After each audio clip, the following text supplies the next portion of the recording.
oportunidad está con nosotros el doctor Lenín Garcés. Él es constitucionalista y tiene algunas versiones respecto a la inseguridad en las cárceles, que como se conoce, pues, ahí la policía no manda, lo que manda son las bandas. Las bandas cobran por ubicar al detenido que llega, lo alquilan, los venden a los presos, a vista y paciencia de las autoridades. No me vengan a decir, ese es un inframundo. No me vengan a decir que están haciendo lo mejor, que la ministra del Interior, María Paula Romo, está haciendo lo mejor. Esa señora debería renunciar por dignidad.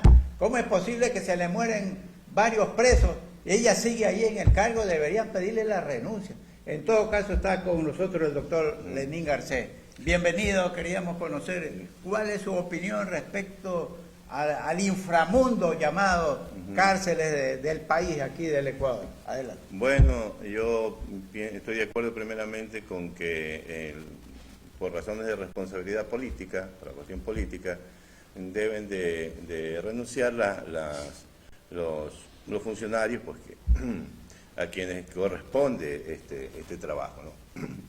Ahora bien, en cuanto al problema mismo que se da al interior de las cárceles, yo creo que este es un problema estructural, profundo. Lógicamente que se toman medidas inmediatas, se dice separar las bandas, que más control, lo que fuere, pero aquí yo veo que lo primero es que aunque hubiese se tomen buenas medidas, si se filtra la corrupción, es decir, si existen funcionarios que facilitan esto de aquí, pues el asunto es difícil. Pero ahora sí, como respuesta a este asunto, como se debe de manejar unas cárceles para evitar toda esta problemática, yo creo que viene por la cuestión de, primero, de establecer como Estado más o menos el presupuesto que vamos a manejar, las necesidades que tenemos para las cárceles, el porcentaje de los ciudadanos que más o menos calculamos van a estar aislados y qué porcentaje nos vamos a dar el lujo de aislar. Es decir, si, como dice el jurista, el penalista Zaffaroni, si todos los que cometemos delitos estuviéramos en la cárcel, pues ¿quién andaría caminando en la sociedad? Es decir, todos alguna vez hemos cometido alguna infracción por la cual hubiésemos estado privados de la libertad. En infracciones de tránsito se aprecia mucho. Si nos cobraran multa por todas las infracciones, es imposible, nadie las podría pagar. Entonces siempre hay una selectividad punitiva.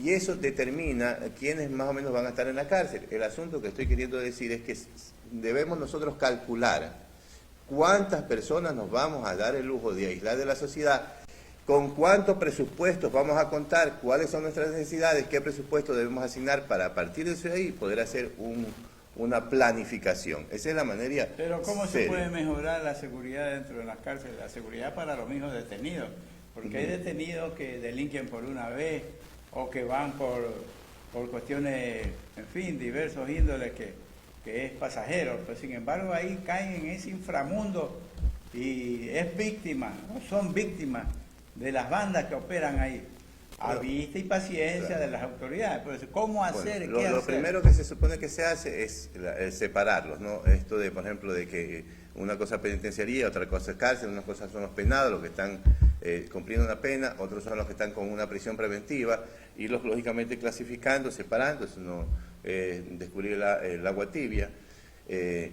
Pero luego, si no se trata, si hay, por ejemplo, hacinamiento en las cárceles, si hay una, digamos así, superpoblación carcelaria, luego el control se va a dificultar.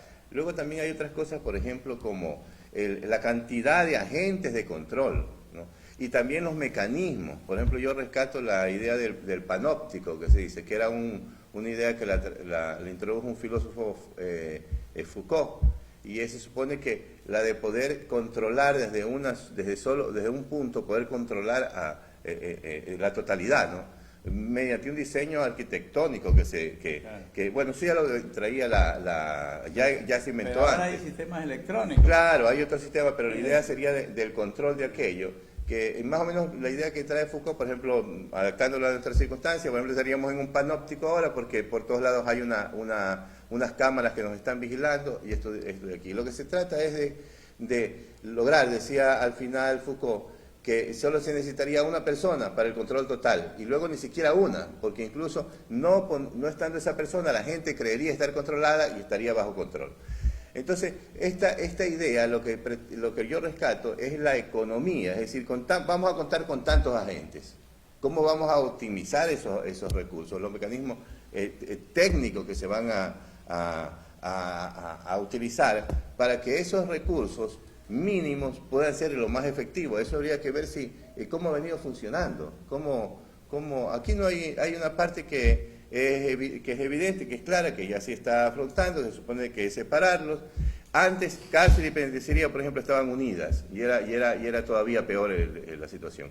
Ahora, eso es lo más elemental, pero luego, lógicamente, tiene que estar clasificados, separados y tiene que haber un control efectivo de los agentes, y para eso, los agentes que sean necesarios y los mecanismos adecuados que hagan más eficiente esos recursos de esos agentes de control, y luego ya como una planificación más seria que tiene que tener un gobierno sobre las cuestiones de las cárceles, tiene que haber una cuestión clara de más o menos cuántos porcentajes estamos manejando de presos, cuántos podríamos manejar, cuántos necesitamos aislarlos de la sociedad, y en base de eso planificar. Usted plantea un mayor presupuesto para el control de los detenidos. Si vamos a tener una carcelaria, si no tenemos un control, es que no se va a poder, porque van a haber la superpoblación y eso va a dificultar el control.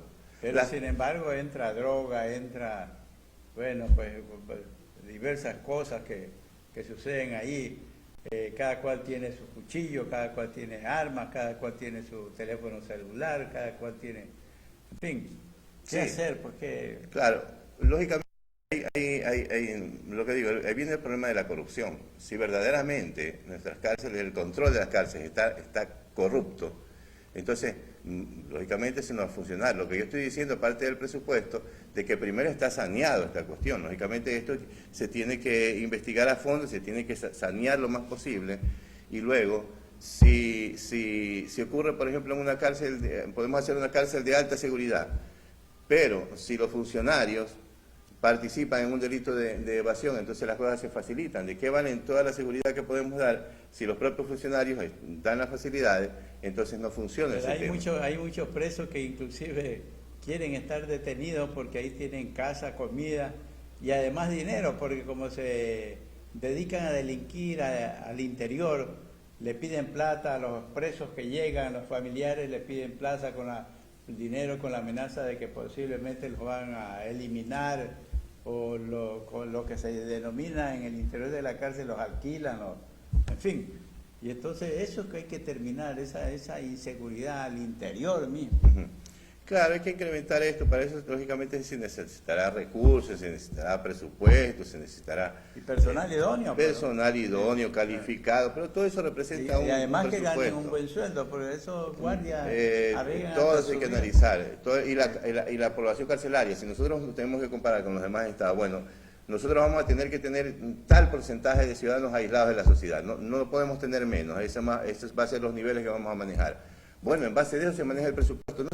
A mí me parece que si no se lo hace, que simplemente se construye cárcel y luego entran ahí, pues la gente que le toca entrar va entrando y las cosas están así. Y luego, salen peor, además. Claro. Porque la sociedad aísla a los delincuentes, los aísla, es para rehabilitarlos, para enseñarles que salgan útiles a la sociedad, pero resulta que salen es peores porque las cárceles, las penitenciarías son... universidades del delito, más bien, claro, ese es el otro enfoque. El primer enfoque es que más o menos tenemos que saber qué población carcelaria vamos a manejar, qué presupuesto vamos a necesitar y cómo lo vamos a optimizar. Esa es la cuestión ya a largo plazo. Luego las medidas inmediatas que se estén tomando ahora, pues está bien como medidas inmediatas. Pero luego para solucionar el problema de una manera más definitiva, pues es lo que he dicho. Con respecto a lo que usted dice de la rehabilitación, mi posición con respecto a la rehabilitación, mi tesis, yo sé que esto no va a ser no va a agradar a muchos que me estén escuchando, pero yo no creo en la rehabilitación. como política de Estado, vamos a decir, la cárcel lo vamos a convertir en centros de rehabilitación. Eso, yo no le doy ese enfoque. No digo que no pueda una persona rehabilitarse, naturalmente puede rehabilitarse. Evidentemente, una persona puede rehabilitarse. Hay quienes... Y debe rehabilitarse. Pero hay quienes no se van a rehabilitar. Ese es el asunto. Y hay quienes propiamente son difíciles de rehabilitar. Como decir, un pedófilo, es una parafilia que ya está instalada en él. Y a ver cómo se la sacan los especialistas, ¿no? Como si fuese de un tumor ahí benigno que se lo arranca. Eso no es así. Hay psicópatas, hay gente, es decir, en la cuestión criminal, ahí la rehabilitación es una cuestión que podemos garantizarle a nadie. Ahora bien, el asunto yo le doy un enfoque más porque nada nos garantiza que se va a rehabilitar la persona. Es decir, hay que ponerlos a trabajar para que se rehabilite. Si vamos a vivir con la ilusión de que vamos a meter delincuentes a un centro donde se supone que luego se van a graduar de personas honorables, pues la cárcel es el sitio menos adecuado para rehabilitarse una persona. Esa es mi tesis. Habrán otras maneras de rehabilitarse, pero ir a una cárcel a rehabilitarse es la idea más torpe que para mí puede tener una persona que se quiere rehabilitar, ¿no? Vamos a ver que va a la cárcel. Pero esa es la teoría de los filósofos de esta... Pero ¿cómo? Yo no creo que... Eso, ¿se acuerda que sí, es uno de los fines de la pena. Centro pues. de Rehabilitación Social. Yo no creo ¿Por qué se suponía? ¿Cómo voy a fundar un centro? ¿Cómo voy a instalar un centro? No hay, pues, no hay los mecanismos. No se va a cumplir. No hay, pues. No se va a cumplir y ni existiendo los mecanismos tenemos una garantía que van a salir personas. Primero, porque al aislárselo de la sociedad es lo más contraproducente para la rehabilitación.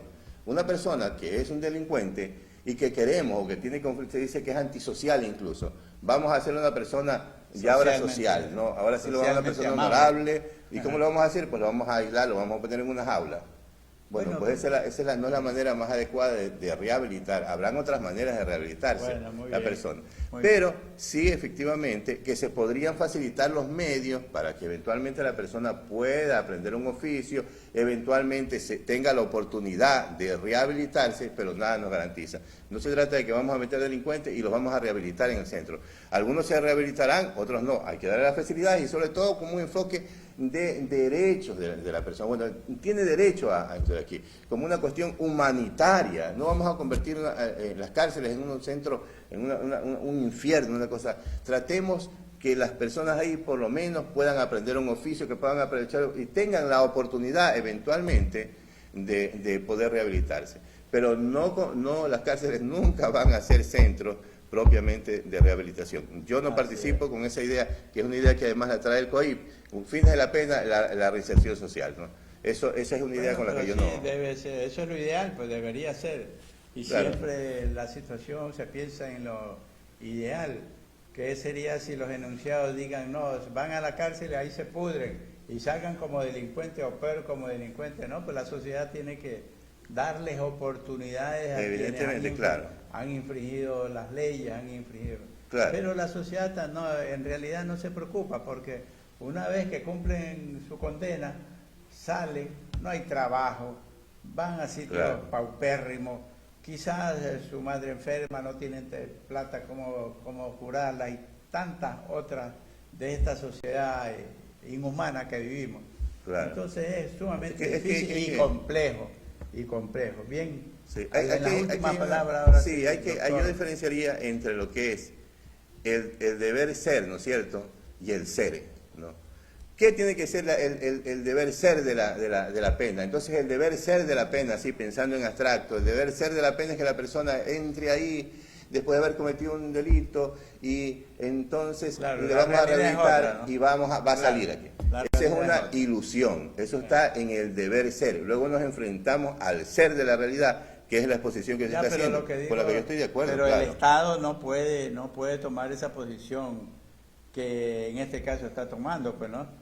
No puede, naturalmente, no debe tampoco, lógico. ¿no? Sí. Hay que introducirlo hay que tratar de hacer un ser humano, hay que tratarlo como un ser humano, hay que tratarlo como un ser humano. Así es. Darle oportunidad de que aprenda un oficio, darle la oportunidad de que se pueda eventualmente rehabilitar, pero que eso vaya a constituir que las cárceles son centros de rehabilitación propiamente. Yo creo que es una ilusión. Luego viene es muy difícil rehabilitarse, es otro tema. Muy bien, hemos escuchado al doctor Lenín Garcés, que es constitucionalista y ha hecho algunos trabajos respecto al tema de las detenciones, y además en esta oportunidad nos ha acompañado y en los próximos días también lo estaremos invitando para que nos hable de otros temas. Estuvo con usted el doctor Lenín Garcés y Juan Centurión, que les habla.